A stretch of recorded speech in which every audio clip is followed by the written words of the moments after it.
여러분, 우리 편에서 우리가 죄를 보게 되면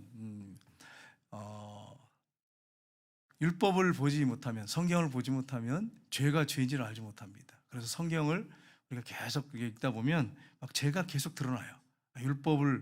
율법적인 말씀을 보면 죄가 드러나요. 하라와 하지 말라를 보면서 나는 큰 죄인이구나, 윤리적인 도덕적으로 큰 죄인이구나 하는 것을 알 수 있어요. 율법을 계속 거슬러 올라가면 결국 십계명이죠. 우리 편에서 보면 그렇단 말이에요. 근데 이제 문제는 뭐냐면, 성경을 많이 보면 율법을 많이 깨달으면서 이게 죄구나, 또 죄졌구나 하는데 그 죄를 이길 수 있는 힘과 능력이 우리에게 전혀 없다고 하는 게 이게 문제예요. 성경을 많이 보고 묵상하면 죄가 막 밝히 드러나는데, 문제는 뭐냐면 그 죄 문제를 해결할 수 있는 게 나에게 없다는 거예요. 우리 연약함이 드러나는 거죠. 참 이게 문제죠. 전에 한번 말씀드렸지만, 이 구정물통에 시간이 오래되면 이렇게 물이 이렇게 조용히 있으니까, 잠잠히 있으니까 다 이제 가라앉아서 물이 맑은 것 같아. 근데 그 나물까지 넣어가지고 막 휘저어 놓으면은 막 온갖 별의별 쓰레기들이 다 올라와요. 먼지들, 흙부터 다 올라와요. 그러니까 우리가 평소에 성경을 잘 안 읽으면 자기가 죄인인 걸 잘 몰라. 그래가지고 이 정도 살면 됐지 내가 그러다 성경을 이제 읽기 시작하면 죄가 막 점점 낱낱이 보기 시작해. 자세하게 현미경으로 보는 것처럼 드러나기 시작해. 그러면은 막 이제 아이고 이거 어떡하지? 이 죄 안 져야 되는데. 그런데 안 돼. 그게 죄를 이기려고 하는데 죄를 이길 힘이 없네. 이게 인간의 모습입니다. 인간 편에서 볼 때 그래요, 죄가. 근데 하나님 편에서 볼 때는 하나님이 이미 알고 계셨어요. 노력해도 인간은 죄 문제를 해결할 수 없다는 걸 알고 계셨어. 그래서 독생자 예수를 보내신 거예요. 그래서 예수님이 이 땅에 오셔서 십자가에 못 박혀 죽으시고 부활하셨어요. 이건 하나님 편이에요. 해결할 수 없는 거, 우리 자신의 죄 문제를 해결할 수 없다는 거 아시기 때문에, 하나님 편에서 아시기 때문에 예수를 보내신 거예요. 그래서 예수님이 십자가에 죽으시고 부활하신 것입니다. 근데 보세요, 도덕 윤리적인 죄를 율법 안에서 우리가 발견하고서 해결하지 못했어요. 이게 죄잖아요. 큰 죄지요. 근데 더 큰 죄는 뭐냐? 인간이 해결하지 못하기 때문에 독생자를 보내셨어요. 그래서 십자가에서 해결하기 위해서 보내셔서 죽으시고 부활하셨는데 이걸 안 믿어. 그럼 이게 더 큰 죄죠. 이게 더 무서운 죄죠. 더 흉악한 죄죠. 근데 사람들은 몰라요. 안 믿는 사람들은 이런 걸 전혀 모르니까 그냥 도덕 윤리적인 죄만 지면 죄라고 생각하는 거죠. 그러니까 자기는 깨끗하다고 생각해. 비교해 보니까 또 저 사람보다 내가 낫거든. 근데 하나님 볼 때는 하나님을 반역한 죄인이고, 거역한 죄인이고, 대적한 죄인이니, 하나님 볼 때 진노받아 마땅한 죄인, 저주받아 마땅한 죄인인 거예요. 그러니까 하나님 편에서 볼 때 그렇단 말이에요. 이렇게 무서운 죄를 짓고 있는데도 사람들은 참 이걸 그냥 우습게 여긴단 말이에요. 그러니까 우리가 여러분 십자가 앞에 딱 가면 하나님의 크신 사랑을 발견합니다. 하나님이 독생자까지 아낌없이 십자가에 매달으셨구나. 이 갚을 수 없는 사랑, 얼마나 감격스러워요. 감사해요. 근데 문제는 뭐냐? 그 자리에서 일어나면 감사하고 감격하고 사랑에 뜨거워서 불이 붙는데, 문제는 그 다음에 힘이 없네. 뭘 해야 되는데 뭘 해야 될 능력이 없어. 그리스도인으로 능력 있는 삶을 살아야 되는데 능력 있는 삶을 살 수가 없네. 그래서 십자가 앞에서는 하나님의 그 큰 사랑을 깨닫고 감격하면서 무릎 꿇고 주여 헌신하고 결단하지만 그 능력이 안 생기니까, 예수님 십자가에 돌아가실 때 다 도망갔지 않습니까? 제자들 기적을 다 체험하고 예수님이 하신 말씀 다 듣고 그렇게 교육을 잘 받았던 제자들 다 도망갔잖아요. 죽음의 자리에서. 근데 부활하신 후에 예수님을 목격한 다음에는 그들이 성령 받고 생명을 바쳐 순교했지 않습니까? 그러니까 십자가 앞에 머물러만 있으면 안 돼. 크리스찬들은 십자가를 통과하고 부활을 통과해야 돼. 십자가에서 그 큰 사랑, 은혜 감격하고 거기서 끝나면 안 되고, 통과해서 십자가를 통과하고 부활을 통과해야 돼. 그래서 부활하신 주님이 나의 삶의 실제가 돼야 돼. 그래야 능력 있는 삶을 살아요. 부활하신 주님이 나의 주인이 되실 때 능력 있고 힘 있는 삶을 살아요. 그래서 여러분, 부활이 이렇게 중요한 것입니다. 그래서 여러분, 부활과 십자가 어느 게 중요하냐? 그렇게 했을 때 둘 다 중요하죠. 십자가는 하나죠. 근데 엄밀히 따져서 보면 삶하고 연결시켜서 볼 때는 이 부활이 더 중요해요. 왜요? 부활하신 예수님이 나의 삶의 실제가 돼서 내가 그리스도와 함께 십자가에 못 박혔나니, 이제 십자가에 난 죽었어, 옛사람은. 부활하신 예수님이 내 안에 살아계셔. 그분과 동행해.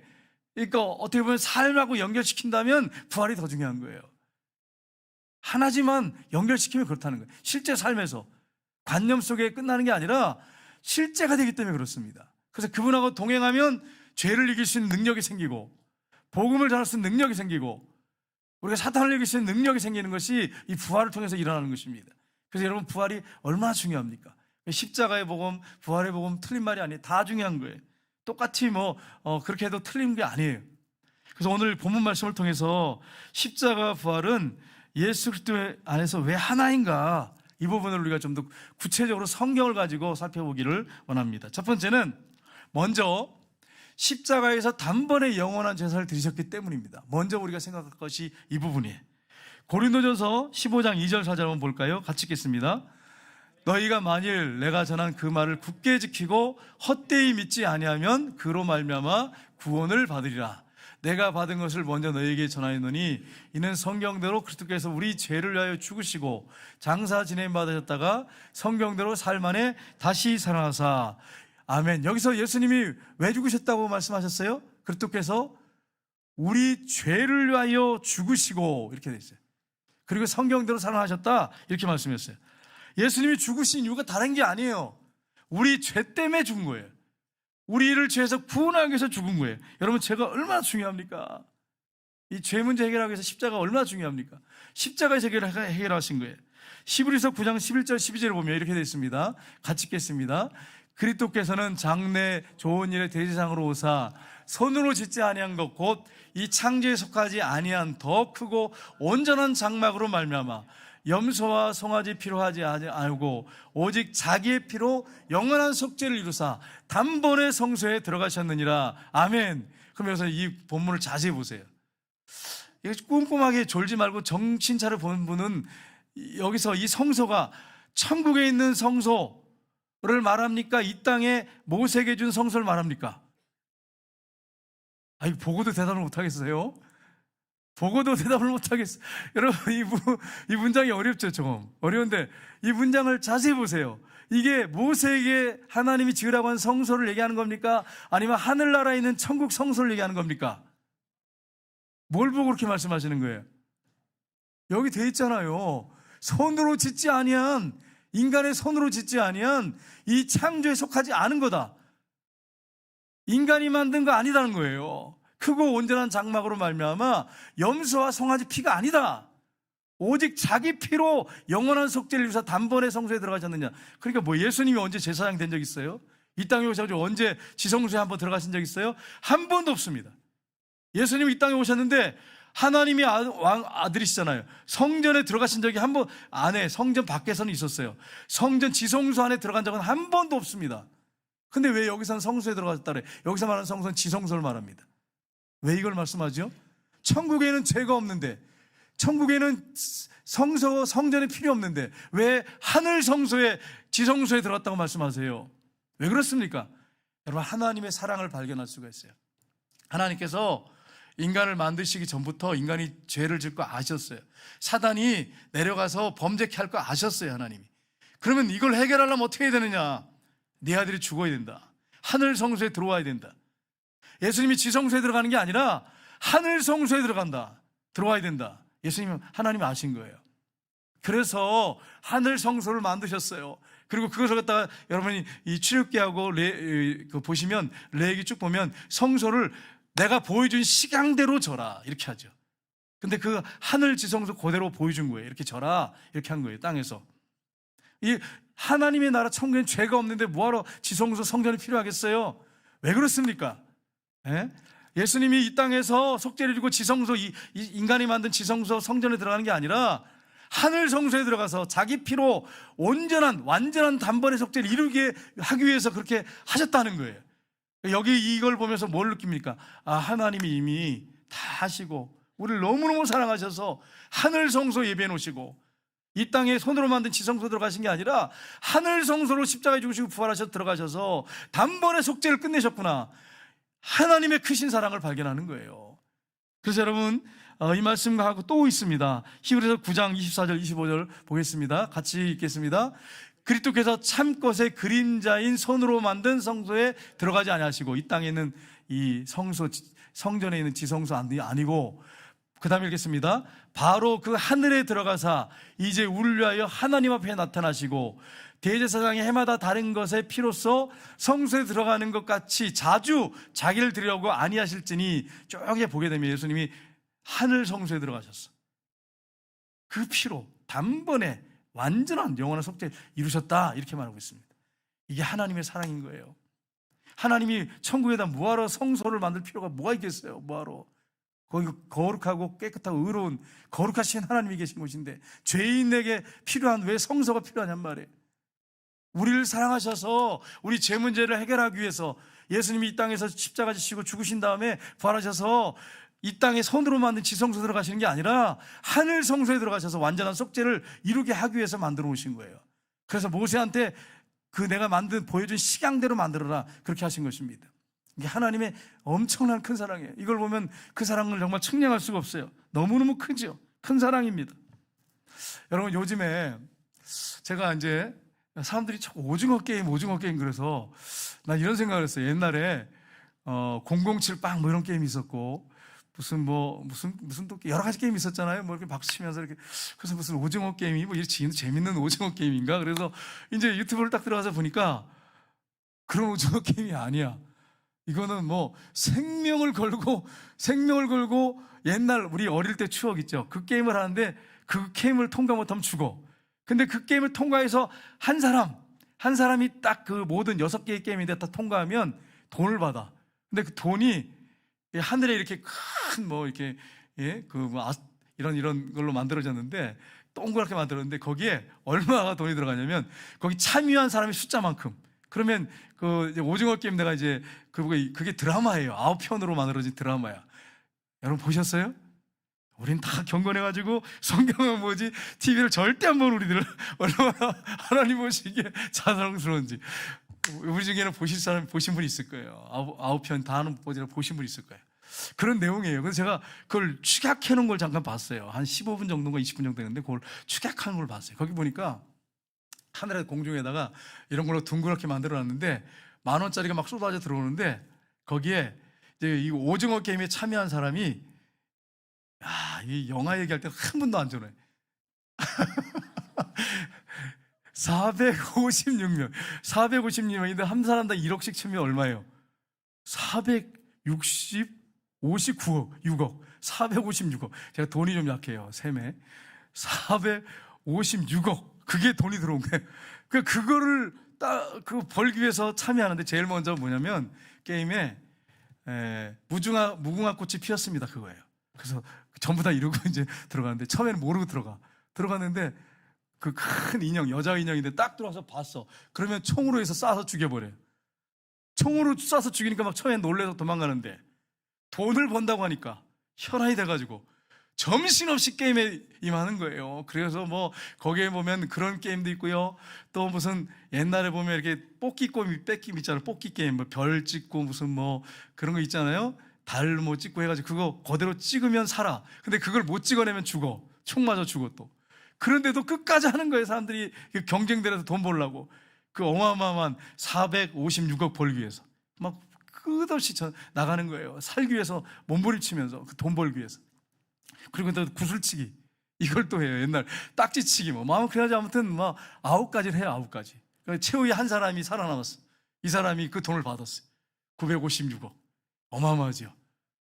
그래서 이 사람이 빨간 머리를 탁 이렇게 그 미용실에 들이고 미국으로 가방을 들고 돈가방을 들고 고생했던 뭐 여기 친구 어머니한테 돈을 주고 일부를 주고 딱 가는데 이제 비행기를 타려고 딱 그런데 비행기에서 어떤 사람이 또 명함을 하나 줬는데 거기 보니까 오징어 게임에 참가한 사람은 이번에 얼마를 주겠습니다. 그랬더니 바로 돌아서가지고 다시 또 게임하러 가요.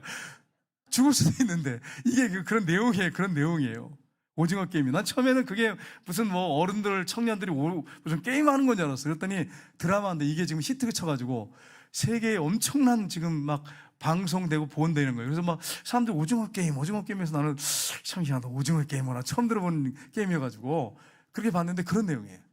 여러분 보세요. 안 믿는 사람들 같은 경우에는 현재의 모습을 잘 보여주죠. 생명을 걸고 사람들을 밟고 그냥 살아가지고 그 돈 벌기 위해서 생명을 걸고 달려가잖아요. 생명을 걸고. 안 믿는 사람들이 그렇게 하잖아요. 믿는 사람도 거기 반열에 들어가서 하나님보다는 돈이 좋아요. 그냥 교회에서 어떤 분들은 그냥 교회 와서 예배 드린 걸로 때우는 걸로 만족하고, 그리고 똑같이 그 대회에서 막 생명을 걸고 달려간 사람들 많잖아요. 교회 안에서도. 네, 그런 내용이에요. 여러분, 우리가 정말 그런 죄 가운데 있을 때 하나님이 독생자를 우리 위해서 보내주셔서 죽으셨어요. 그리고 부활하심으로 우리 죄에서 건지셔서 우리에게 생명을 주셨어요. 그 큰 사랑을 받았습니다. 이게 얼마나 큽니까? 그러니까 이 십자가 사랑에 우리가 녹아지고 그 앞에 감격하고 감사하면서 결단하고 헌신할 수밖에 없는 거죠. 그 사랑을 우리가 받았기 때문에. 먼저는 그렇습니다. 그런데 중요한 것은 두 번째입니다. 두 번째는 동시에 부활로 우리를 의롭다고 선포하셨기 때문입니다. 예. 여러분, 구원의 완성을 볼 때, 하나님 입장에서 볼 때는 십자가도 중요하지만 부활입니다. 하나님 입장에서 볼 때는. 왜 그렇습니까? 로마서 4장 24절 25절 한번 볼까요? 같이 읽겠습니다. 의로 여기심을 받은 우리도 유함이니 곧 예수를 우리 주 죽은 자 가운데서 살리신 이를 믿는 자니라. 예수는 우리가 범죄한 것 때문에 내어짐이 되고 또한 우리를 의롭다 하시기 위하여 살아하셨느니라. 아멘. 우리 죄 때문에 예수님을 십자가에 못 박게 내어주셨어요. 십자가 달아 매셨어요. 근데 우리를 의롭다게 만들게 하기 위해서 예수님을 살리셨어요. 하나님께서. 하나님 입장에서 보면 우리를 의롭다게 만들기 위해서, 하나님 자녀 만들기 위해서 살리셨다는 거예요. 그게 부활이 얼마나 이게 하나님 편에서 볼 때 중요하단 말이에요. 여러분, 부활이 이렇게 중요해요. 로마서 5장 10절에 보면 이렇게 되어 있습니다. 같이 읽겠습니다. 곧 우리가 원수 되었을 때에 그의 아들의 죽으심으로 말미암아 하나님과 화목되었은즉 화목된 자로서 더욱 그의 살아나심으로 말미암아 구원을 받을 것이니라. 아멘. 십자가의 죽으심으로 하나님과 이제 우리가 화목하게 됐어요. 화목제물이 되셨어요. 근데 더 중요한 게 뭐냐? 더욱 그의 부활하심으로 말미암아 우리가 구원을 받은 것이니라. 확신할 수 있다, 이거예요. 확신할 수 있다는 거예요. 이렇게 명확하게 말씀을 하고 있습니다. 더욱 그의 살아나심으로 말미암아 구원을 받을 것이니라. 확실하지 않느냐? 확실한 물증을 주지 않았느냐? 증거를 주지 않았느냐? 이런 말씀을 하고 있는 것입니다. 로마서 3장 25절에 보면 이렇게 되어 있습니다. 로마서 3장 25절 같이 읽겠습니다. 이 예수를 하나님이 그의 피로써 믿음으로 말미암은 화목제물로 세우셨으니 이는 하나님께서 길이 참으시는 중에 전에 지은 죄를 강가심으로 자기의 의로우심을 나타내려 하심이라. 아멘. 하나님께서 화목제물을 삼으셔서 우리를 건지셨습니다. 그리고 우리를 의롭다 하게 하셨어요. 그 바로 앞절에 부활하심으로 우리를 의롭다고 그렇게 만드셨다는 거예요. 이게 엄청난 은혜죠. 어떤 분이 간증을 하시는데 이런 간증을 하시더라고요. 자기가 이제 요한복음을 쭉 읽어 나가는데 요한복음 2장에 딱 왔어요. 왔는데 거기 보니까 가나안 혼인잔치에서 예수님이 물로 포도주를 만드셨어요. 여러분, 가나안 혼인잔치에 중요한 게 뭐냐면 그 당시에, 지금도 마찬가지지만 이스라엘의 혼인잔치는 이 포도주가 중요합니다. 음료수처럼 쓰여지고 또 그 손님들을 접대할 때 아주 중요한 음료수예요. 근데 포도주가 떨어진 거예요. 그러니까 예수님의 어머니가 예수님께 가서 이 집에 지금 포도주가 떨어졌다 이렇게 얘기하니까 예수님이 뭐라고 말씀합니까? 여자여, 나와 그것이 무슨 상관이 있습니까? 내 때가 아직 이르지 않았습니다. 그런데 어머니는 예수님이 어머니 말씀에 순종할 줄 알았어요. 워낙 순종을 뭐 거의 100% 하셨으니까, 그대로 하셨으니까. 그러면 그 종들한테 가서 뭐라고 합니까? 무슨 말씀하시든지 예수님께서 무슨 말씀하시는지 그대로 해라. 그래서 예수님이 오시더니 정말 순종하시잖아요. 가서 항아리에 물을 아구까지 채워라. 가서 물을 떠다가 종들이 아구까지 채웠어요. 떠다가 연회장에 갖다 주라. 그 연회, 결혼식 전체를 주관하는 연회장, 최고 높은 사람이죠. 그 사람한테 가서 먼저 항상 확인을 해야 돼. 그 사람이 정금한 사람이 갖다 줬어요. 이 연회장이 탁 마셔보더니 이 포도주 어디서 났냐고. 이거 극상품 포도주라고. 원래는 처음에는 좋은 포도주를 했다가 취하면 좋지 않은 낮은 포도주를 주는데 어떻게 이렇게 극상품 포도주를, 이게 좋은 포도주를 이제 가져왔냐고. 어디서 난 거냐고. 난 모르겠다고. 그러면서 마셨다고 하잖아요. 성경에 그렇게 되어 있습니다. 물돈 하인들만 알더라. 자기들이 맹물도 왔거든요. 근데 그 포도주로 바꿔놨어요. 그래서 제자들이 믿었더라 이렇게 됐어요. 근데 희한한 것은 이분이 이제 쭉 읽어나가면서, 요한복음 읽어나가면서 뭘 하나 느꼈냐면 예수님이 기적을 많이 행하시잖아요. 놀라운 기적을 행하셨어요. 오병이의 기적을 행하셨어요. 보리떡에다 이렇게 물고기 2마리 5,000명을 먹이셨어요. 물 위로 걸으셨어요. 죽은 나사로를 살렸어요. 죽은 아이를 살렸어요. 막 기적을 행하시잖아요. 나인성 가부의 아들 살리고 막 문둥병자 고치시고, 예? 38년 된 병자 꼼짝없이 누워있는 병자 살리시고 맹인의 눈을 떠시고 막 이렇게 했는데, 그리고 얼마나 많은 가르침을 받았어요? 제자들이 다 배신하고 도망간 거예요. 왜 이러지 이게? 왜 이러지? 직접 보고 예수님 제자들처럼 기적을 본 사람들이 어디 있어요? 우리 중에 대한민국이나 세계 어느 나라에도 예수님의 제자들처럼 그런 기적을 본 사람들이 있습니까? 그만큼 기적을 본 사람이 있습니까? 없어요, 없어요. 반도 못 봤어요. 아무리 기적을 체험을 했다고 하면서 간증을 하고 세계를 돌아다녀도 예수님의 제자들이 체험한 것만큼 체험한 사람은 없어요. 반도 체험 못했어요. 근데 그 제자들이 예수님이 붙잡혀서 십자가에 달릴 때는 다 도망가서 한 사람도 없어. 수제자 베드로는 모른다고 부인하고 저주하고 맹세하고. 왜 이럴까? 왜 이럴까? 그 요한복음을 다시 보는데 2장에 똑같은 장인데 거기에 보니까 뭐라고 되어 있냐면, 죽은 자 가운데서 살아나신 후에야 제자들이 이 말씀하신 것을 기억하고 성경과 예수께서 하신 말씀 믿었더라. 이게 요한복음 2장 22절 말씀이에요. 그렇구나.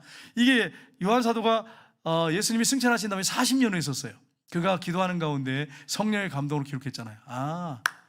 예수님 부활하신 걸 직접 눈으로 본 제자들 순교할 수 있었구나. 도망가지 않을 수 있었구나. 담대하게 생명을 바쳐서 복음을 증거할 수 있었구나. 부활을 통과해야 되는구나. 부활을 관념적으로 하는 게 아니라, 지식으로 그냥 교리적으로 하는 게 아니라 확실하게 실제가 되지 않으면, 믿지 않으면 순교의 순간이 올 때 도망가는구나. 생명을 바쳐 복음을 증거할 수가 없구나. 이걸 그분이 확신했다고 이렇게 간증하시더라고요. 그럼 그렇습니다, 여러분. 우리가 이 사실을 확실하게 믿고 실제가 되지 않으면, 예수님의 부활이 실제가 되지 않으면, 우리가 얼마나 많이 들었어요. 저도 얼마나 많이 들었어요. 어릴 때부터 신학만 12년을 했으니까. 계산해보니까 신학만 12년을 했어요. 신학만. 세상 공부 말고 신학만 12년을 했어. 공부를 했어요. 신학교 다닐 때, 대학원까지. 근데도 보세요. 얼마든지 교육받으면 알 수 있잖아요. 교육받으면 지식으로는 얼마든지 알 수 있잖아요. 논리적으로 알 수 있잖아요. 설계할 수 있잖아요. 문제는 그게 삶의 실제가 안 되면 어떻게 생명을 주님 앞에 드릴 수 있냔 말이에요. 어떻게 순교할 수 있냔 말이에요. 어떻게 순교의 신앙을 갖고 담대하게 복음을 증거할 수 있냔 말이에요. 이게 오늘날 우리에게 필요하다는 거예요. 지식으로만 알면 안 된다는 거예요. 지식으로만 아는 기독교인들은 힘이 없어요. 능력이 없어요. 그래서 이게 실제가 되고 확신을 갖지 않으면 능력 있는 그리스도인이 될 수 없다. 이분이 그렇게 간증하셨어요. 저는 적극 100% 동의합니다. 그래서 우리가 이런 사실을 알고 예수님이 부활하셨다고 하는 이 사실을 확실하게 믿어야 됩니다. 자, 그러면 바울 사도에 대해서 살펴보면 됩니다. 바울 사도가 사도 중에서 최고 아니에요? 저도 12제자 존경하고 다 좋아하지만 바울 사도만큼 교회를 많이 세우고 바울 사도만큼 능력 있는 종이 없었어. 결혼도 하지 않았어. 바울 사도는 혼자 살았어. 혼자. 예수님만을 바라봤던 사람이에요. 그의 그 앞치마 손수건을 던지면 귀신이 떠나가고 병이 나왔어요. 손수건을 던져도 귀신이 떠나가고 병이 났어. 얼마나 대단합니까? 그리고 그는 유럽까지 가서 복음을 전하고 세계 땅끝까지 가고 복음을 증거하다가 순교했지 않습니까? 사도 바울처럼 위대한 사도가 어디 있어요? 이 사도 바울이 전한 메시지를 확인해 보면 돼요. 자, 그러면 세 번째는 먼저 사도 바울은 구원론적으로 말씀을 선포했습니다. 왜 여러분 사도 바울이 먼저 구원론적으로 설교했을까? 그래서 여러분 보시면 로마서나 고린도전서 쭉 보면 앞부분은 교리서예요. 교리 부분을 다뤄요. 뒤에는 실제 삶을, 그리스도인은 그럼 어떻게 살아야 되냐, 이 부분을 다뤄요. 로마서도 보시면 똑같아. 1장부터 11장까지 교리 부분이에요. 12장부터는 삶이에요. 그리고 고린도전서도 그래요. 처음에는 바울 사도가 구원론적으로 말씀을 전합니다. 교리적으로 전합니다. 선포했습니다. 이거 무시하면 안 되죠. 중요합니다. 자, 갈라디아서 2장 21절 한번 볼까요? 같이 읽겠습니다.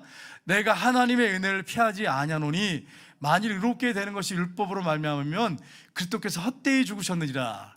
예수님의 십자가를 전하죠. 예수님의 십자가가 아니면 우리가 의롭게 될 수 없다, 이렇게 전하죠. 그 다음 볼까요? 갈라디아서 3장 1절 2절. 자, 같이 읽겠습니다.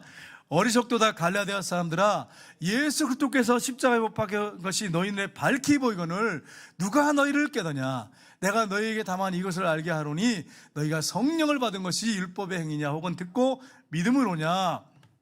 뭘 전하고 있습니까? 십자가에 못 박힌 예수 그리스도예요. 그러면 갈라디아가 어디냐? 갈라디아는 이 지도를 제가 이제 준비를 못했는데 이 소아시아 지방에 있어요. 소아시아 중간 정도에 있습니다. 갈라디아가. 근데 이 갈라디아 사람들이요, 문제가 뭐냐면 거짓 교사들의 미혹에 받아가지고 율법을 지켜야 구원받는 거예요. 자꾸 그걸 강조하는 거예요. 율법을 지켜야 된다. 그래야 구원받는다. 이렇게 강조한 거예요. 여러분, 율법을 지켜 구원받을 사람이 한 사람이라도 있습니까? 없잖아. 누가 율법을 지켜서 구원받을 수 있어요? 한번 생각해 보세요. 안 믿는 사람들, 다른 종교 사람들도 선행으로 구원받는다 그러잖아요. 다른 종교 마찬가지, 불교라 다른 종교 분들하고 얘기해 보세요. 착한 일 많이 해도 구원받는다. 다 그래, 다 그래. 율법을 지켜야 구원받는다 이렇게 얘기를 한단 말이에요. 그러니까 사도 바울이 아니다 그렇게 하는 거야. 아니다. 십자가에 못 박힌 예수님이 너희 눈에 밝게 보이는데 왜 그런 말을 하냐? 구원론적으로 접근하죠. 구원론적으로. 십자가에 예수님이 죽지 않았냐? 그 너희가 구원받지 않느냐? 율법의 행위가 아니다. 그걸 강조한 거예요. 그러면 목사님, 그럼 갈라디아서만 그렇습니까? 아니에요. 고린도전서도 보면 그래요. 그리고 여러분, 안디옥 교회에 어떤 일이 있었느냐? 안디옥 교회가 막 이방 교회로 막 부흥이 일어나고 안디옥 교회에서 처음으로 선교사를 파송했지 않습니까? 근데 안디옥 교회에 누가 하느냐? 오순절날 성령 받아서 사도들이 복음을 전했을 때 회개하고 주께로 돌아간 유대인들이 많았습니다. 바리새인들도 있었어요. 근데 그들이 돌아와가지고 보니까 예수님 믿으면 구원받는다는 거예요. 율법 지키지 않아도 구원받을 수 있다라고 강조하는 거예요. 그러니까 이게 믿어지지 않는 거예요. 그래가지고 어떻게 하느냐? 나중에 이 사람들이 안디옥 교회 이방 교회를 찾아와요. 와가지고 뭐라 하냐면 너희들이 구원받으려면 예수만 믿어서 구원받는 게 아니라 율법을 지키고 할례를 행해야 된다. 그래야 구원받는다 이랬어요. 그러니까 안디옥 교회에 혼란이 온 거예요. 이방 교회에 혼란이 온 거예요. 그래가지고 어떻게 합니까? 이걸 가지고 사도 예루살렘에 있는 12사도에게 우리가 보내서 답을 듣자, 질의하자 이래가지고 누굴 보냅니까?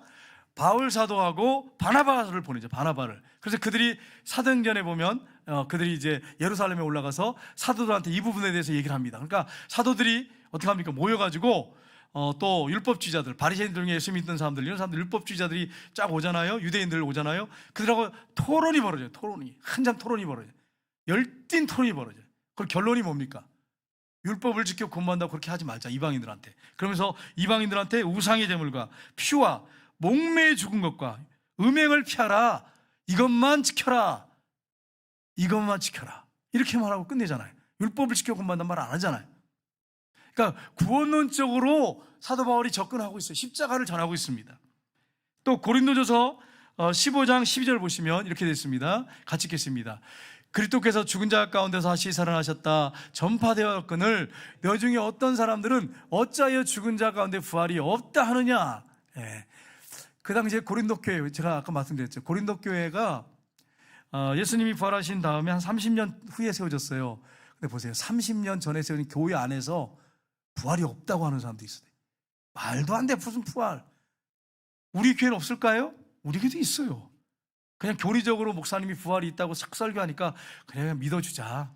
근데 그게 신념이지 믿는 게 아니죠. 믿어나 주자. 지식적으로 그냥 받아들여서 그냥 믿어나 주자. 그러고 믿는 거지. 신념이지 믿음이 아니에요. 아예 목사님이 저렇게 외치시는데 그냥 믿어나 주지 그걸 그래. 그러면서 근데 실제 삶에 들어면 아무 능력이 없어. 부활하신 예수님하고 나하고 관계가 없어. 이게 뭐예요? 이게 교리적인 거죠. 지식적인 거죠. 관념적인 거죠. 보세요. 고린도 교회 안에 예수님이 승천하신 다음에 30년이 지났는데 고린도 교회에서 부활이 없다고 그러잖아요. 오늘날은 2000년 지난 오늘날은 볼 것도 없지요. 볼 것도 없지. 교회 안에 부활 안 믿는 사람 많아요. 그냥 지식으로만 알고 질문하면 그냥 이렇게 들은 대로 그냥 얘기하는 것 뿐이지 안 믿어. 자기는 가슴이 안 믿어. 그런 사람에게 구원이 있다고 말할 수 있겠습니까? 그럼 한번 생각해 보세요. 이게 실제란 말이에요. 오늘날 실제입니다. 그래서 여러분, 네 번째 중요한 게 뭐냐? 동시에 사도 바울이 기독론적으로 부활을 선포했기 때문입니다. 그럼 제가 질문할게요. 자, 여러분, 십자가보다 중요한 게 뭡니까? 우리 이렇게 질문하면 십자가가 제일 중요하죠 이렇게 한단 말이에요. 십자가보다 더 중요한 게 뭡니까? 부활 여러분 하시잖아요. 제가 왜 부활이라고 바로 말씀 안 드리냐면, 십자가보다 중요한 건 십자가에서 누가 돌아가셨는지가 더 중요한 거예요. 왜요? 십자가에 죽은 사람들 너무 많거든. 예. 로마 시대 때, 그리스 시대 때 십자가에 죽은 사람들 너무너무 많았어요. 예? 그러니까 십자가에 죽는 게 중요한 게 아니고 십자가에서 누가 죽었느냐, 이게 기독론이에요. 십자가에 죽으신 그분이 누구냐? 예수님 부활하셨잖아요. 그래서 증거했잖아요. 그러니까 예수님이 어떤 분이냐? 십자가에 죽으신 예수님이 어떤 분이냐? 기독론이죠. 그분의 존재, 그분이 어떤 분이기에 우리가 그분을 믿어야 되고 그분을 따라야 되느냐, 받아들여야 되느냐. 십자가보다 중요한 건 십자가에 달리신 그분이 누구냐, 그게 더 중요한 거예요. 이게 부활로 증명했죠. C.S. 루이스가 이런 말을 했어요.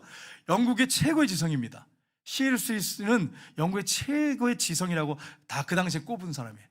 어마어마한 방대한 책을 읽고 책을 냈던 사람이에요. 자, 그분이 이런 말을 했습니다. 나중에 이제 회심을 했어요. 이분이 이렇게 얘기했습니다. 같이 읽겠습니다. 예수님의 신성을 부정하면 그리스도 신앙 전체가 무너진다. 기독론, 즉 예수님의 신성을 확증하는데 부활이 가장 중요하다. 예수님의 부활은 하나님의 아들로 확증하는 결정적 증거다. 이렇게 얘기했어요.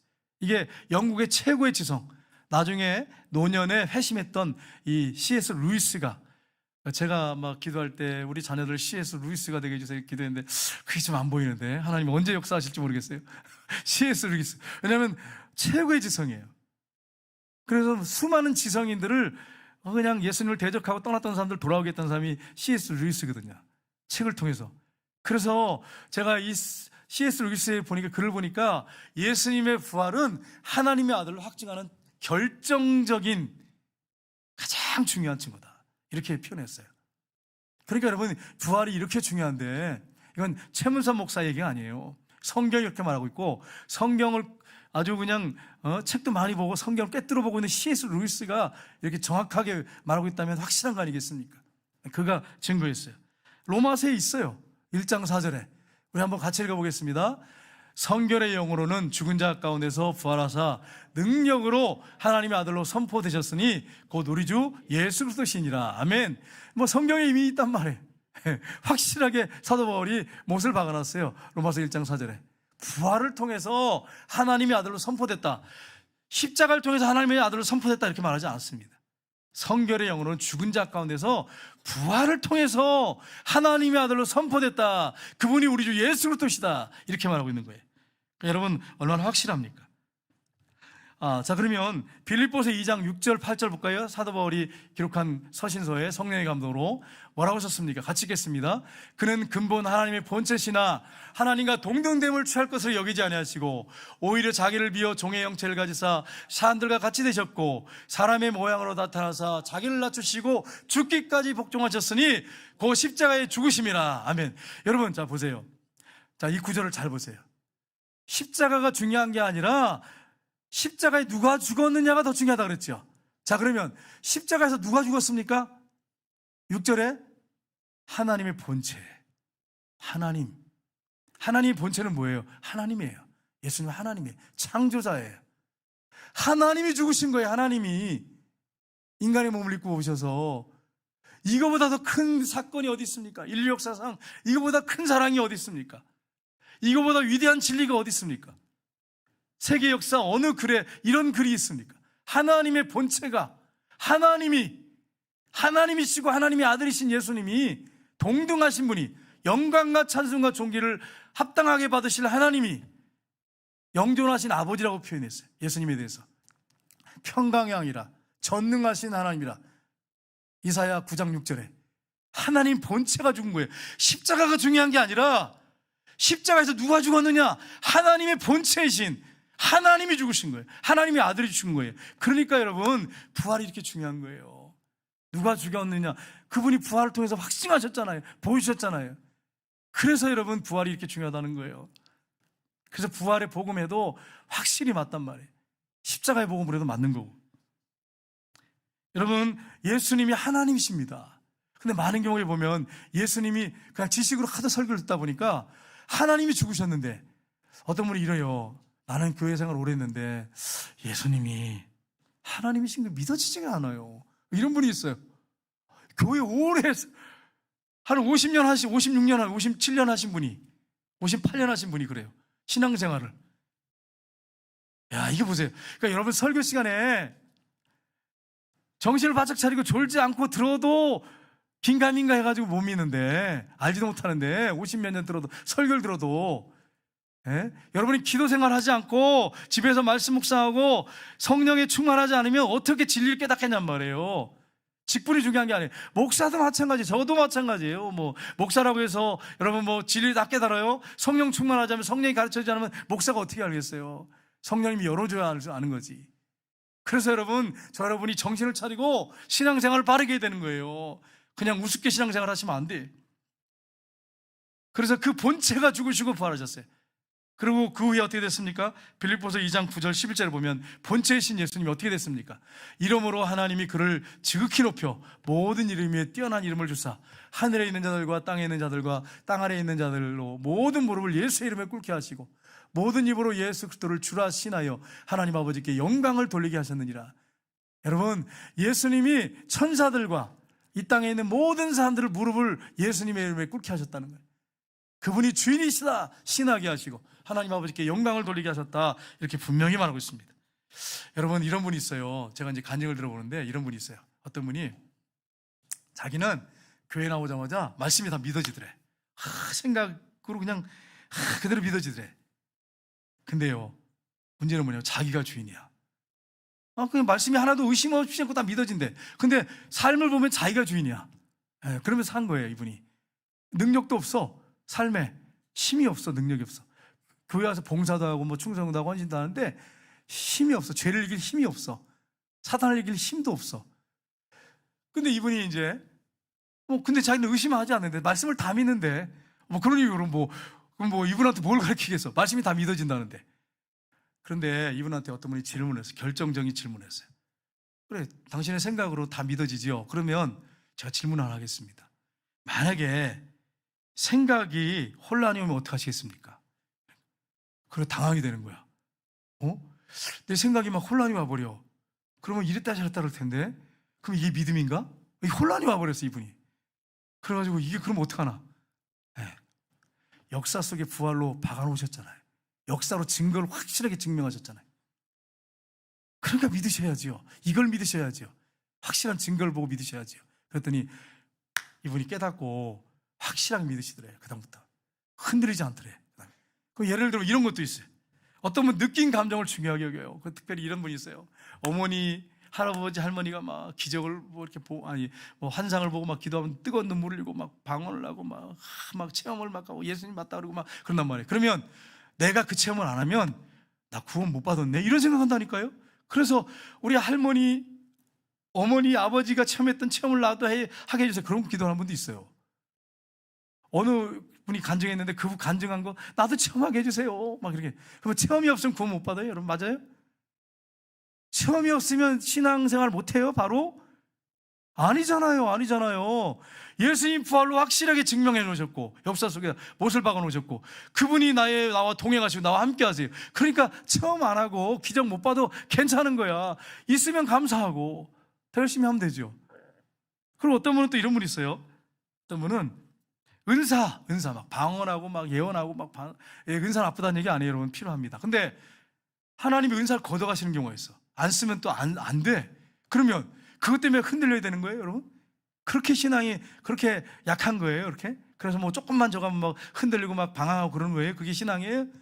우리가 믿는 예수님이에요? 아니지 않습니까? 부활로 확실하게 증거를 주셨기 때문에 물증이 있기 때문에 역사 속에 증거물이 있기 때문에 제자들이 그걸 확실하게 봤기 때문에 다 순교했잖아요. 예수님의 동생들 다 순교했잖아요. 그러면 여러분, 우리가 뭘 보고 믿냔 말이에요. 절대로 여러분 생각으로 믿어서는 안 된단 말이에요. 생각으로만 믿어서는 안 돼. 흔들린단 말이에요. 느낀 감정 이거 갖고 하면 안 돼. 체험 기적 이거 갖고 안 돼. 은사 가지고 안 돼. 이거 없어도 괜찮아. 이거 없어도 있으면 좋고요. 저도 받으려고 해요. 근데 없어도 괜찮아. 예수님이 확실하게 부활하셔서 증거하셔서 우리 가운데 계시고 내 안에 계시는데 이런 확실한 증거가 있으니까 이런 사람은, 이렇게 확실한 증거를 가진 사람은요, 내가 체험을 못해도, 은사를 못 받아도, 생각이 막 흔들려도 전혀 관계가 없어. 항상 평안하고 흔들림 없는 믿음을 갖고 사는 거죠. 근데 이런 데에 초점을 맞춘 사람들은 신비주의로 가고 흔들리고요, 더 자극적인 걸 원하고 더 강력한 체험을 하기 원하고 자꾸 이상한 쪽으로 흘려요. 그러다가 신비주의로 빠지는 거예요. 신비주의자들이 그렇게 해서 빠집니다. 그래서 나는 이런 체험했는데 너 무슨 체험했냐 그러면서 기도 더 해야 된다, 이런 체험해야 된다, 자꾸 이런 쪽으로 몰아가죠. 그러다 신앙 다 팔아먹는 거예요. 예수님을 바라보는 것을 시각에서, 예수님 십자가에 죽으시고 부활하신 예수님을 바라보기 하는 시각에서 다른 데로 돌려버려요, 은사로. 그러면서 이 사람이 이단이 돼버려요. 타락하는 거예요. 그래서 예수님만 바라봐야 돼. 예수님만, 날려 죽으시고 부활하신 예수님, 그분만 바라보고 신앙생활하는 것입니다. 여러분, 오순절날 성령 받은 사도들이 뭘 증거했습니까? 뭘 증거했어요? 예수님이 부활을 증거했어요. 확실하게 증거했어요. 신명기 21장 22절 23절을 볼까요? 자, 여기 보시면 유대인들 중에, 그 이스라엘 백성들 중에 나무에 달려서 처형된 사람들 많이 있어요. 자, 같이 읽겠습니다. 사람이 만일 죽을 죄를 범함으로 내가 그를 죽여 나무 위에 달거든 그 시체를 나무 위에 밤새도록 두지 말고 그날에 장사하여 내 하나님 여호와께서 내게 기업으로 주시는 땅을 더럽히지 말라. 나무에 달린 자는 하나님께 저주를 받았음이니라. 아멘. 십자가에 달린 사람은 저주받은 사람이에요. 하나님 편에서 볼 때 예수님이 우리 때문에 저주받아 십자가에 죽으셨어요. 저주받았어. 유대인들 중에, 이스라엘 백성들 중에 범죄해가지고 십자가에 달린 사람도 많았고, 그리스나 로마 시대 때, 또 그 외의 시대 때 또 보면 십자가에 달려 죽은 사람 많았어요. 저주받아서, 죄 때문에, 자기 죄 때문에. 예수님은 자기 죄 때문이 아니잖아요. 우리 죄 때문에 죽으시고, 죽으셔서 끝났다면 예수님이 어떻게 하나님이 아들인 걸 믿을 수 있어요? 하나님이신 걸 어떻게 믿을 수 있어요? 부활을 통해서 저주받은 거잖아요. 부활을 통해서 저주받은 분이 아니구나. 이분이 나 때문에 저주받은 거구나, 나 때문에 심판받은 거구나. 부활을 통해서 확실하게 믿게 되는 것입니다. 이걸 여기서 말씀하고 있어요. 그래서 여러분, 사도행전 2장에 보면 36절 38절에 이제 확실하게 증거하죠. 사도들이 쭉 부활을 증거하다가 결정적인 말씀을 전합니다. 그게 사도행전 2장 36절 38절입니다. 같이 읽겠습니다. 그런즉 이스라엘 온 집은 확실히 알지니 너희가 십자가에 못 박은 이 예수를 하나님이 주와 그리스도가 되게 하셨느니라 하니라. 그들이 이 말을 듣고 마음이 찔려 베드로와 다른 사도들에게 물어 이르되 형제들아 우리가 어찌할꼬 하거늘 베드로가 이르되 너희가 회개하여 각각 예수 그리스도의 이름으로 세를 받고 죄 사함을 받으라. 그리하면 성령의 선물을 받으리라. 아멘. 그 앞부분에 이 다윗의 말씀을 가지고 전한 시편을 가지고 부활을 한참 증거하다가 딱 여기 들어갑니다. 들어가면서 너희가 십자가에 못 박힌 예수, 그가 누군지 알아? 저주받아 죽은 게 아니야.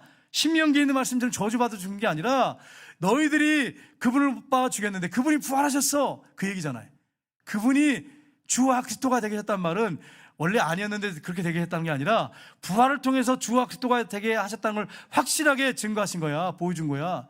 그러니까 그들이 십자가에 달린 예수가 누군지를 알게 된 거예요. 아, 우리가 하나님을 십자가에 못 박아 죽였구나, 하나님의 아들을 십자가 못 박아 죽였구나. 그래서 그들이 어찌할꼬 가슴을 찢으면서 그렇게 그들이 회개할 때 너희가 회개하고 예수 그리스도를 구주로 믿으라고, 성령을 선물 받을 거라고, 이렇게 사도 바울이 하셨습니다. 그래서 3,000명이 회개하고 돌아온 역사가 일어났습니다. 여러분, 우리가 한 주간 동안 어떻게 살 것인가 하는 것입니다. 여러분은 무엇을 의지하면서 한 주간 살 것입니까? 만약에 눈에 보이는 거 가지고 한 주간 붙잡고 살면 흔들릴 수밖에 없어요. 직장 열심히 일하세요. 그게 여러분의 전부가 아니지 않습니까? 거기서 죽기 하듯이 하는 거죠. 주님을 붙잡아야죠. 돈, 명예, 체험, 은사, 뭐 이런 것들 자꾸 붙잡으면, 그거 자꾸 집중하면, 뭐 예언의 은사 받아서 예언하고 뭐 그런 것만 자꾸 붙잡으려면, 예언 무시하는 거 아니에요. 여러분, 필요합니다. 꼭 필요한데 그것만 붙잡고 뭐 방언, 뭐 은사 쪽으로만 자꾸 가다 보면 여러분이 어떤 눈에 보이는 걸 붙잡으려고, 귀에 들리는 걸 붙잡으려고 하면 흔들려요, 신앙. 그게 없으면 무너져 버려요. 우리는 그런 사람들이 아닙니다. 부활을 통해서 확실한 증거와 물증을 가지고 흔들리지 않는 확실한 증거를 가지고 믿는 사람들이에요. 그 믿음을 가지고 사는 사람이 크리스찬입니다. 그러니까 우리가 세상이 감당하지 못할 사람이에요. 이게 실제가 된다면 세상에 누가 감당하겠어요? 예수님이 죽으시고 부활하셨어. 나 죽은 거 두렵지 않아. 달려나가는 사람들을 세상이 어떻게 감당하겠어요? 누가 감당하겠어요? 안 믿는 사람들은 이 생각도 못할 일이죠. 그 성경에 예수 믿는 사람들, 진짜 실제가 되는 사람들, 실제 믿는 사람들은 세상이 감당하지 못한 사람들이라고 그렇게 표현했어요. 우리가 그런 사람들입니다. 그러니까 눈에 보이는 거, 뭐 외적인 거, 뭐 조금 이런 거 가지고 자꾸 거기 따라가지 말고 확실한 증거를 가지고 믿으셔야 돼요. 그러면 여러분 흔들리지 않은 믿음 가운데 전진할 수 있고 한 주간도 흔들리지 않을 수 있어요. 확실한 믿음 가운데 승리할 수 있습니다. 저와 여러분이 그렇게 확실한 믿음 가운데 승리하는 한 주간이 되시기를 주님의 이름으로 축복합니다. 기도하겠습니다. 하나님 아버지,